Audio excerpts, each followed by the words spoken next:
Hey y'all, thanks so much for joining us today at The Heart. My name is Dominic. I'm the leader of this church community, and I'm so grateful that you have taken some time out of your day in your journey of faith to be a part of what God is doing here in the city of San Marcos. We have a saying around here, you don't have to go to church here to go to church here, and that means you are welcome to enjoy this message from your tablet, phone, or computer, wherever you're watching it on.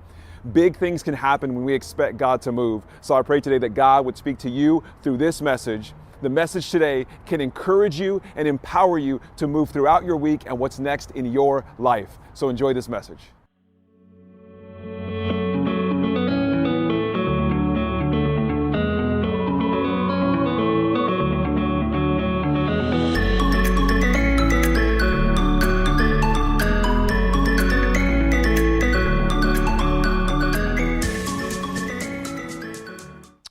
Like I said, we're starting a new message series today called Looking Ahead. So what I want everyone to do real quick is look up at this screen and then slightly tilt your head to the left.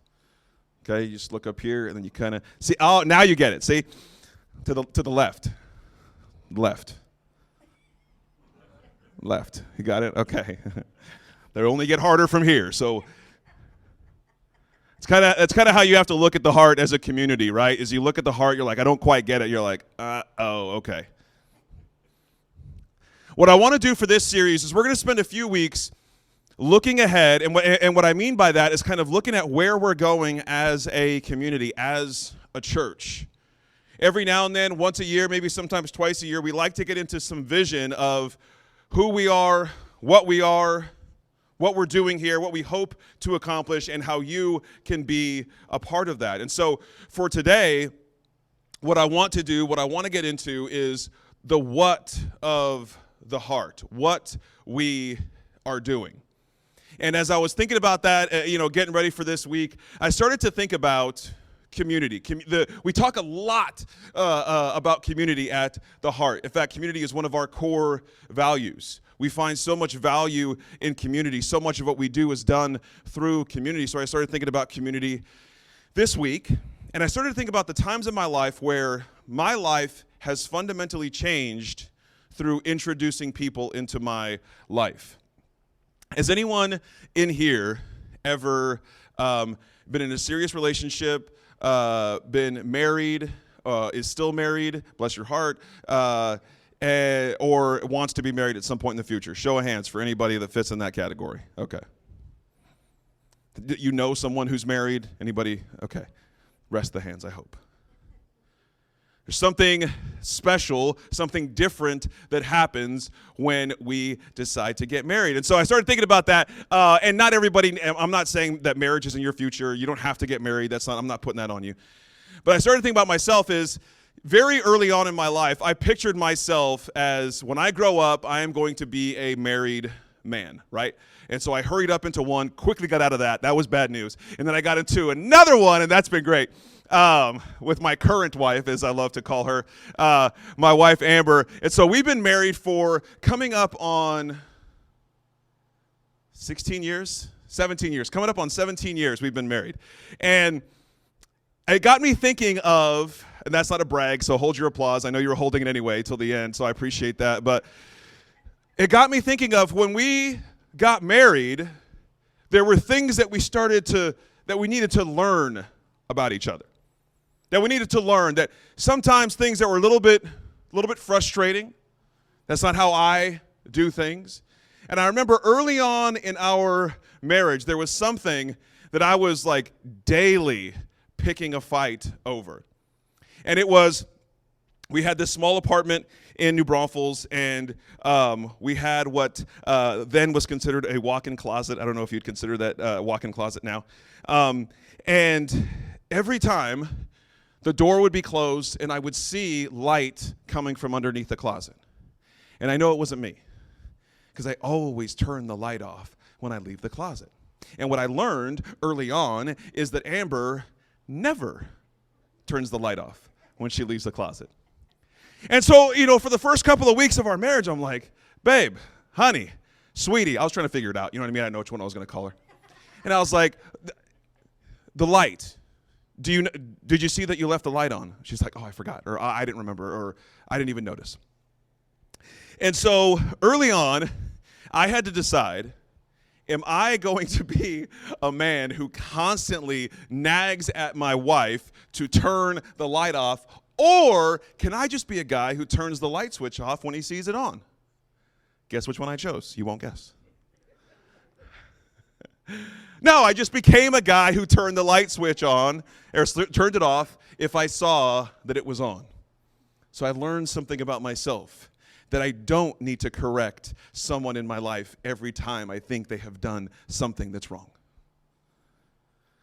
And so throughout our relationship, our marriage, we've had ups and downs, highs and lows, just like everybody else. But what we learned in going through this relationship, going through this journey, and it's not over yet. Don't tell her I said that one. It's not over. And so I know that there's more to learn, more to grow. Okay, so if marriage is making you uncomfortable, I'll move away from that. Has anybody had kids, thought about having kids, adopted kids, raised kids, babysitted someone's kids, or was a child in their life at any point? Okay, so a few of you. A few hands go up for that. Has anybody babysitted Matt and Michelle's kid? Oh, bless your heart. Shots fired. Friendly fire. Everything changes when you have a kid in your life, even if it's just for a day, even if it's just for a few hours, even if you're babysitting a kid, right? Even if you're watching a kid for a while. Even if you're just watching a kid for a while, there are certain things, like maybe you're watching a show and you're like, all of a sudden, like, oh, I'm supposed to be responsible for another human being. Are you hungry? I remember I was young. I was in my early 20s. It was just a couple years ago, and I was watching my cousin. She was living in Texas at the time, and her daughters, they wanted to go swimming, and I said, yeah, I'll take them swimming. And so we went swimming all day, around lunchtime, and we were just swimming all day. And we got back home. It was nighttime. And they were like, we're hungry. And I was like, oh, yeah, I forgot about that. You guys want something to eat? So I went to get them McDonald's. I came back, and they were asleep by the time I got back the next morning. I was like, tell your mom that you guys had McDonald's for dinner just in case she asks. She won't ask, but just in case. And so then, my wife and I, we're raising our son Corbin, along with his mom. His mom was living in Austin at the time, and we're trying to raise Corbin, our son. And there's so many things I learned growing up with him. There's so many things I learned about what it meant to be a dad, what it meant to be a good dad, what it meant to be a frustrating dad, and all of these things happen as we grew together. We were building a family as we were creating a family, as we were learning how to be a family, all at the same time. And I think that's something so special and unique about mine and yours relationship with each other, with others around us. So in your family, you are simultaneously creating a family, building a family, and learning how to be a family. That's what makes relationships so difficult, is if you got to a certain point where everything was how it's supposed to be and no one else needs to learn anything, then there wouldn't be any complications. There wouldn't be any fights. There wouldn't be any frustrations. Because we finally get to a point where everybody knows what they're supposed to know and no one else is changing. But that's not how life works. So what does all of this have to do with the heart? What does my drama as a bad husband and a bad dad have to do with what we're doing here at the Heart? Well, I want to read a verse for you today. A verse that comes from the book of John that actually found its roots very early on in us building and creating this environment of community here at this church. Because when it comes to what we're doing at the Heart, you could probably very simply say, or in very few words say, we are building community.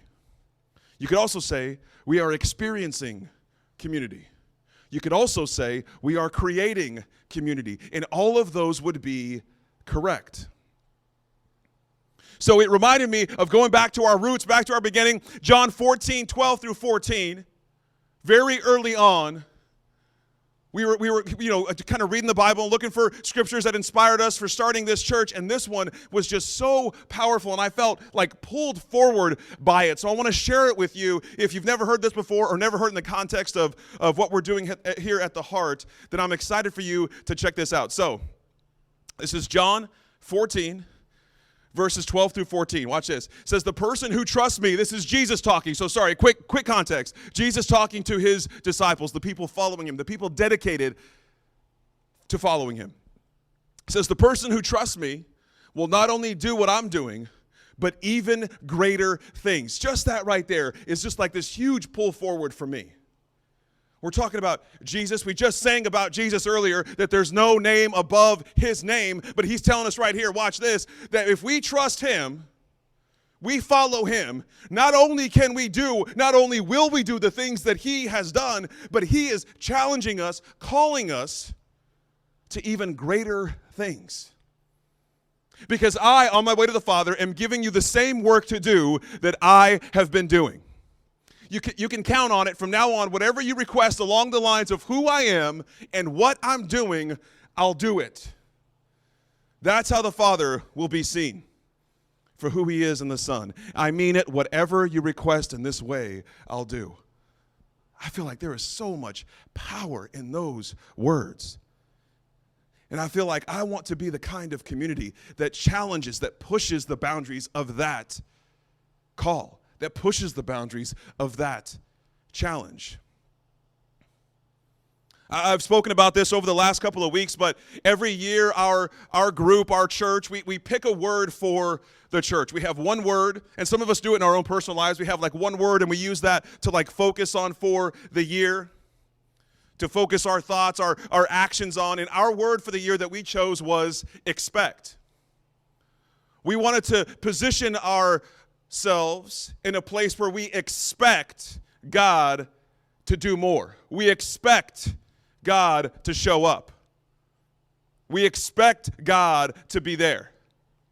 And so in context of this verse, I want us to be a group of people that expect greater things, that expect more of ourselves. And that's not to be taken lightly, right? That's a big challenge, a big ask. If I were to tell you, hey, this week, I think you can probably do greater things than even Jesus did, I wouldn't believe you if you told me that. But if we can put ourselves in a position of expectation,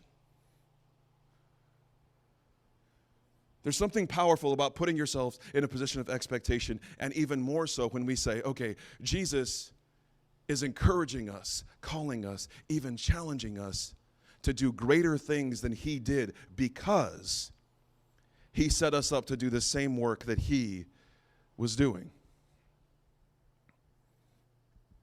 I want to share this with you. If you're taking notes, write this down. Connection, community, and curiosity is how we choose to grow our faith. When it comes to what we do at the heart, what we're doing is creating a space for you to grow your faith. Here's how we do it: through connection, community, and curiosity. I feel like those elements are essential in you being able to grow your faith in a healthy way. And that is what we're doing here.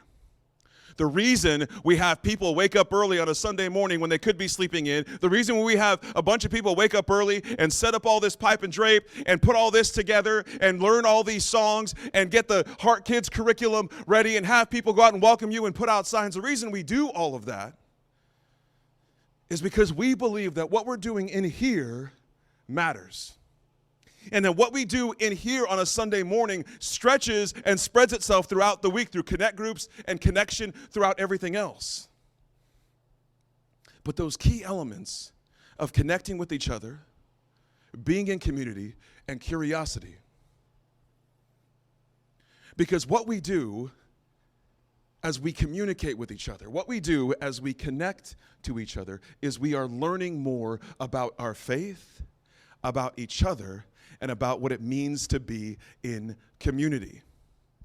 The same way as if you're married or getting married or plan to be married someday or plan to be married again someday, in the same way that you build and grow and learn in that relationship, it's the same thing. In the same way that you're raising kids or babysitting kids or hope to have kids one day, you'll be building and growing a family along the way. It never stops growing. You never stop learning.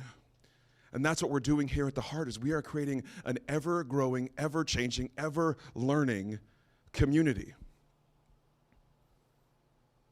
And we do that relentlessly. We do that intentionally because it is so important for us. It is so important for me that you have a space every single week to explore your faith, to learn more about yourself. But I feel like I'm not content. I'm not content with you just having a space for you to grow your faith individually. Even though that might be what you need for a while, I feel like the power, and I've experienced it. The reason I say I feel this way is because I've experienced it. I feel like the power in growing your faith comes through community and connection. Because you can be curious on your own. You can ask questions on your own. And we have our own doubts that we have in our minds and our hearts. But when we bring that curiosity, when we bring those doubts, and we bring those to connection and community, we learn so much more than just ourselves. We learn how others interact with faith. And that grows and stretches our faith.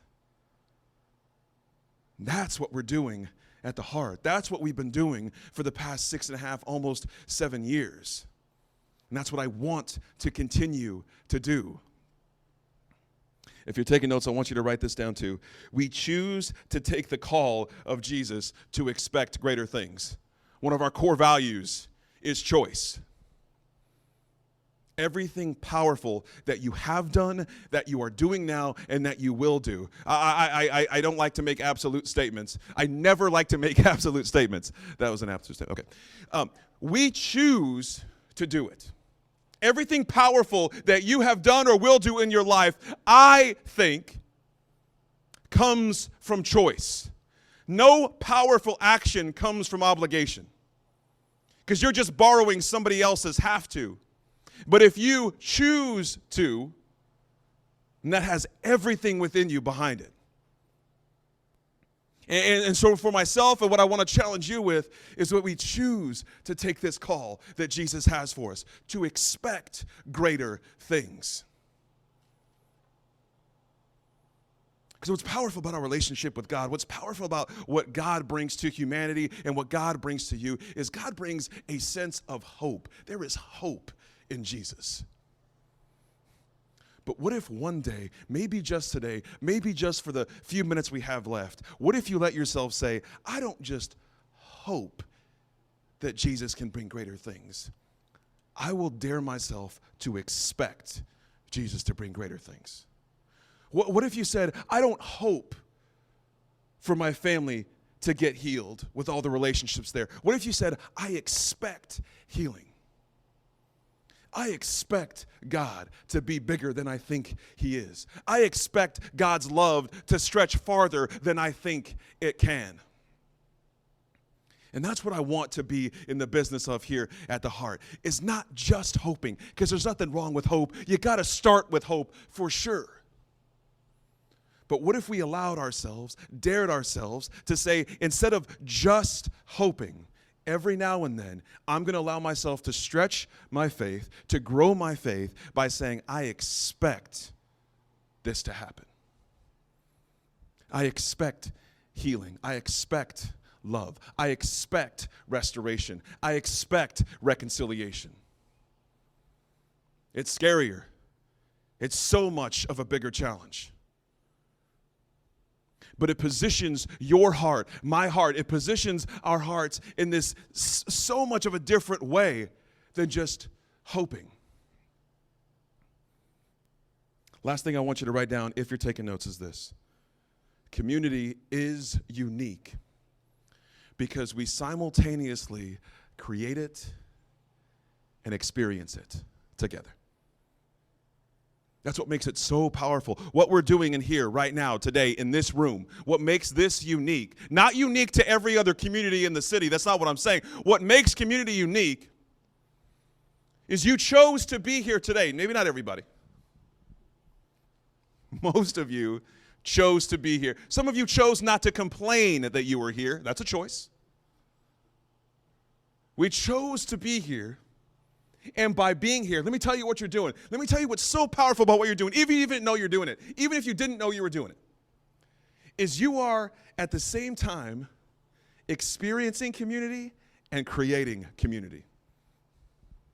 If you looked at one person in the eye today, or shook one hand, or took a kolache, you experienced and created community. That's what we're doing here at the Heart. And so here's what I want to challenge you with today. As if expecting greater things than Jesus did is not a big enough challenge for you or for me. Here's what I would love to challenge you with today. It's like I said, you chose to be here. You chose to listen. You chose to be a part of this today. So my challenge for you is to keep on going with that. Now, when I say keep on going with that, I don't mean keep coming to church every Sunday at 10 a.m. You can if you want to. But there's a phrase that I love to say around here, and that's you don't have to go to church here to go to church here. We don't have a membership class. You're not either in or out. You're not either with us or against us. You are a part of the community simply by being here today. So I want to challenge you to take that concept of you creating and experiencing community at the same time. And I want you to take that with you this week, wherever you are, whatever you do.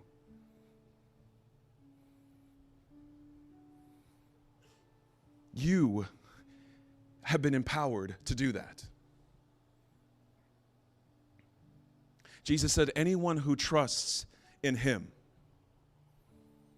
There's not a membership class. There's not an enrollment. You don't need a doctorate. You don't need to have studied theology. Whoever trusts in Jesus can expect to do greater things even than he did. These are his words. Can expect to do even greater things because he is giving us the same work to do that he was doing. That's what I want to do here at the Heart. That's what I want to do moving forward. I hope that's what we have done. And you know what? I have seen it happen. I have seen people come to the Heart, and we don't hold on to people tightly, right? Sometimes people come to the Heart for a little bit, and they need to move on. They need to go back to their home church or need to go back to a different church. That's fine. We're not here to hold on to you. What we are here to do is no matter how long you're here, we want to make sure that we are creating a space, a place for you to explore your faith, to be on the journey of your faith,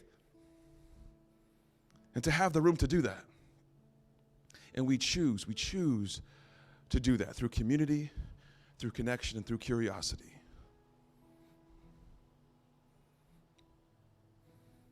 So that's what I want. I want for you is I want you to be able to bring that with you.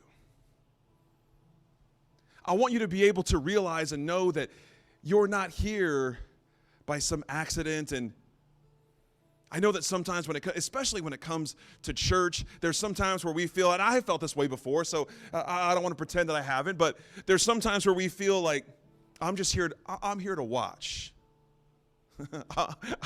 I'm not with everyone here, right? I remember there were some churches I would go to and everybody was raising their hand. I'm like, I am not a raising my hand kind of person. You guys can sing with your hands up. That's just not who I am. And then I have this attitude of like, anybody got a problem with that? You know what I mean? I don't know if that's the right attitude I could have been bringing to church, but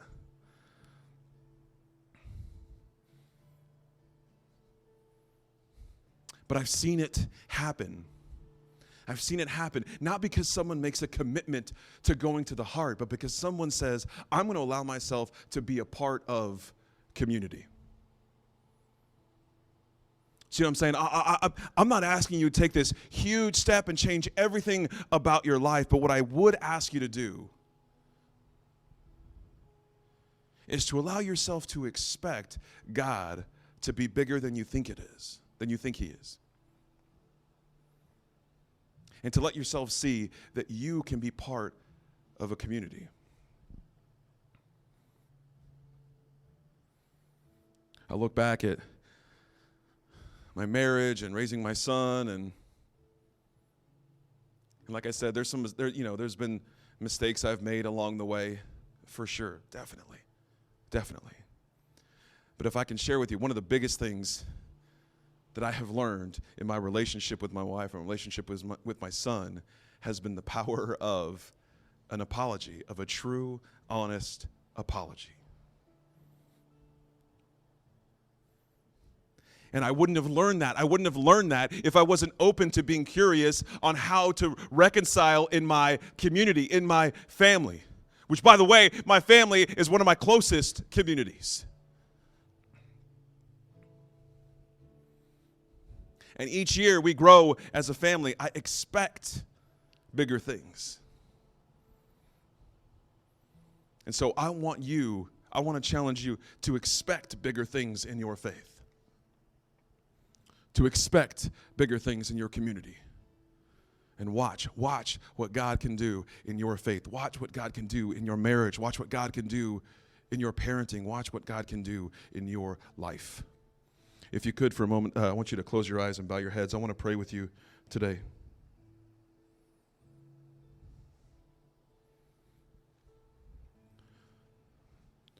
Giving direction to your life. Direction brings purpose to any journey. And I want to pray for us to have direction in our journey of faith. Not just hope for direction. I want to pray today for us to expect direction, to expect purpose, to expect God to show up in our faith. So let's do it together. God, thank you so much for today. For giving us a community where we can be who we are, where we are on this journey of faith. God, I pray that you would stretch our faith to expect more, to expect bigger, to expect you to be larger than we know, to expect you to bring us hope, to bring us love. I pray that we would be brave enough to receive that when it comes. I pray that we would be curious enough to see it when it's on its way. We thank you for today and for the people around us. We love you. We pray that in Jesus' name. Amen. Y'all, thanks so much for joining us today at The Heart. To find out what is next for you in your journey of faith, I want to invite you to go to theheart.church/next, see what's in store for you, get in touch with us. We would love to be able to connect with you and see how we can partner with you in your journey. I hope you have a great rest of your week, and we'll see you soon.